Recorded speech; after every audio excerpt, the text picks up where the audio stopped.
उद्धव गटाचा नेता अडचणीत सापडण्याची शक्यता आहे। राजन साळवींच्या घरी एसीबीने धाड टाकली। रत्नागिरीच्या घरी एसीबीची झाडाझडती करण्यात आली। उद्धव यांच्यासोबत असल्याने कारवाई केली जाते। चौकशीला सामोरं जाणार, अटकेची भीती नाही।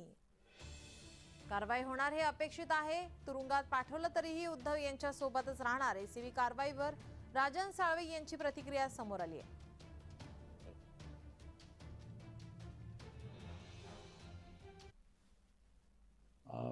मला मिळाल्या माहितीप्रमाणे कालपासून ही मंडळी 2 दिवसापासून रत्नागिरीमध्ये आहेत।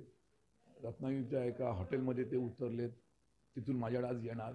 हे सर्व माहिती माझ्यापर्यंत पोचलेली आहे आणि मला माझी मानसिकता होती की वे माझ्या घरापर्यंत पोचणार। त्या अपेक्षेप्रमाणे ते आज माझ्या इथल्या मूळ घरी आलेले आहेत। जिथं राहतो तिथं आलेले आहेत। एक पथक आहे, इथं एक पथक आहे। नंतर हॉटेलला तिथे माझं छोटंसं हॉटेल तिथं पथक आहे।